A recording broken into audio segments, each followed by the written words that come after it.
Hey there, Mike Walker here from MikeWalkersBlog.com. Today I want to talk to you about how you can grow your business with Snapchat, how to generate leads, how to get sales using this hot new social media app. Stay tuned.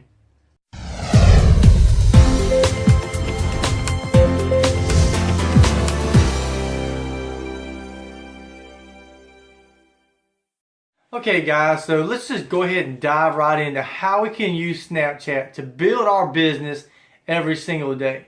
Now, typically in business, marketers are struggling to try to get just 50% of the user's attention out there on social media. Just 50% on Facebook or Instagram or Twitter. But what's cool about Snapchat is on Snapchat, you have 100% of their attention. When you do a snap or a story and you post a photo or you post videos and that person connects with you and they click on your snap or your story, right then and there, you have 100% of their attention. There's no news feed scrolling above them or below them.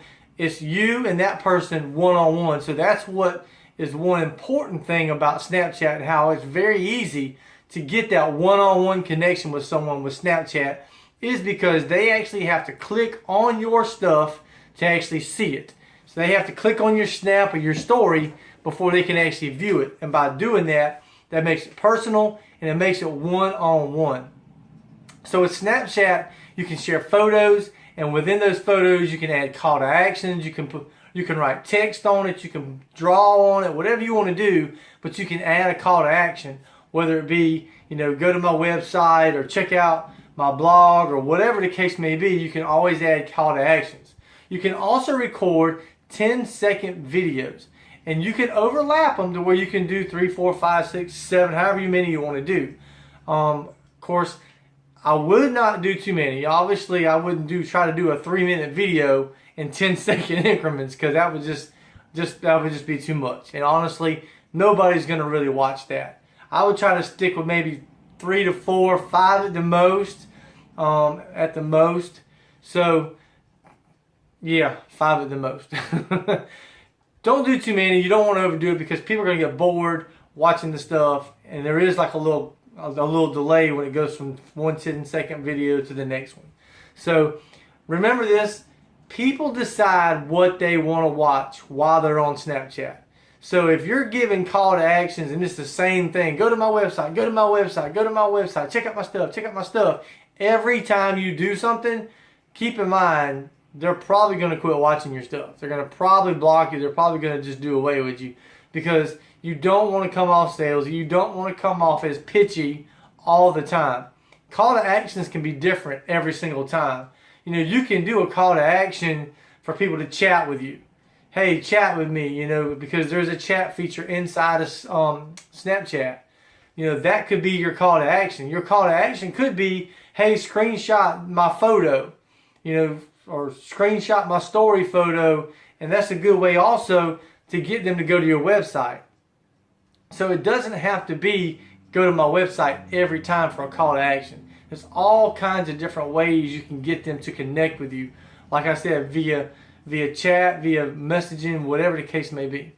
So keep this in mind as well. When you send a private message to someone, you'll know when that person opens it. The only way you'll actually get a notification is if someone sends you a private message. So if someone sends you a private message, it's going to let you know, hey, Tom sent you a private message, whatever the case may be. But when you send one back to Tom, you're also going to know when Tom opens it up. So that's a really cool feature, especially if you're a marketer and you're trying to recruit Tom into your business. Here's a few things of what you don't want to do though. Number one is you don't want to use your phone in landscape mode. In other words, if you're holding your phone this way, you don't want to turn it sideways. Why? Because it's awkward. People turning their head and they're all jacked up trying to watch your stuff, and then they go back to the next one. Keep your phone in portrait mode. Don't use landscape because people just get aggravated, and typically they just won't watch your stuff. Make sure that you get to the point. Don't ramble on and on and on. Like I said earlier, you don't want to do 15 10-second videos. Try to keep it to 3 to 5. Get to the point. Give your call to action, whatever it may be, and then end your story. Number 3 is make sure that you don't private message anyone unless it is a private message between you and that person. Don't try to do some great big 15 or 20 person private message. Don't do that. Make it personal between you and that person if you send them a private message. So Snapchat.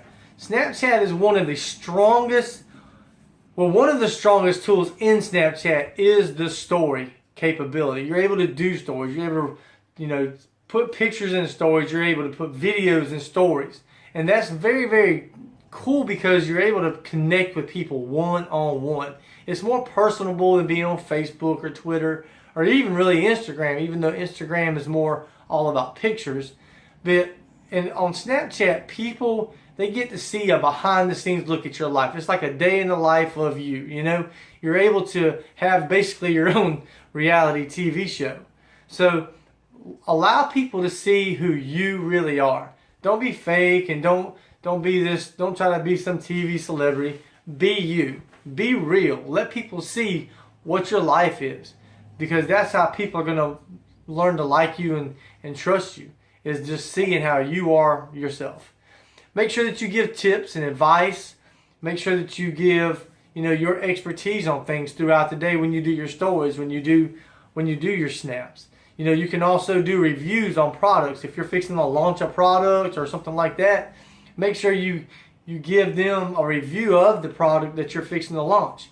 A lot of times if you do that on Snapchat but you don't post it to social media, that'll make your follower feel like an insider, right? They're going to feel like, oh, I've got information from Mike before it even got released to any other social media and what that does is that makes them feel special. That makes them feel like they've got the inside scoop of what's going on in your life and in your business and what's going on in your business. So that's one good way to make your followers feel like insiders and make them feel special. Another thing is involve your fans in your story. There's all kinds of different ways you can involve them. You can ask them, like I said earlier, to screenshot, a photo that was in your story and then share it on their page, on their wall or whatever. Make sure you involve them in some kind of way. Get them to chat with you. Give them do all kinds of different things. Ask for their participation.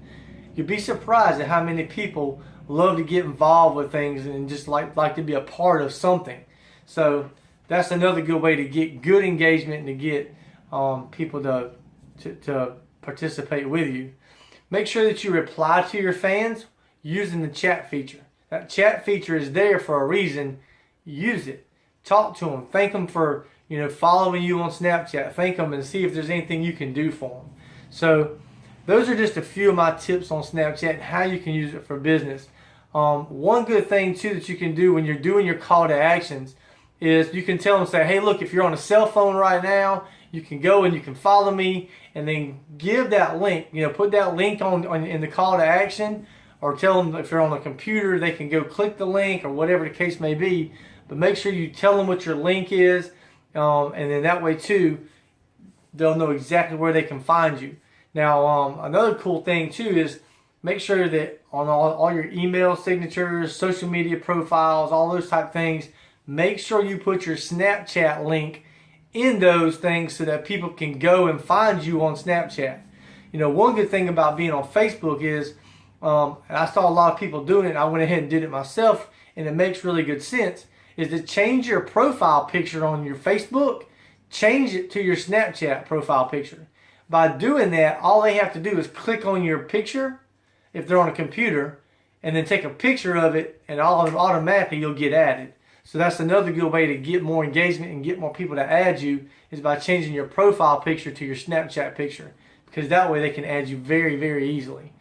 So make sure you're just posting all day long. Make sure you snap all day long. Add things to your story all day long.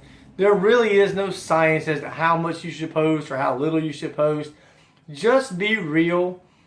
Show people a day in your life and just post every day. Make sure you do it every day and have fun with it. I mean, this is a fun app. It's a good way to get engagement, but it's also a good way to just connect with people, build relationships, build friendships with it. And if you can make some money along the way, that's great. So these are my tips today for building your business using Snapchat. I hope you got some value from it. If you did, like and comment below. Feel free to share this with your team. If you want a full training, Aaron Parker, he did a full training. It was 1 hour and 36 minutes on Snapchat training. And some of the things I covered here today were in that training. If you want access to that, there's going to be a link above or below this video that you can click on to go get access to that training. It's free for right now. Not sure how long it's going to be up right now for free. So you may want to just go get it as fast as you possibly can and go through that training. There's tons and tons of information in there. A lot more than what I've given you today. So go get that right now. Click the link. Go get that information. And I hope to see you very, very soon. Take care. Be blessed. This is Mike Walker. Bye-bye.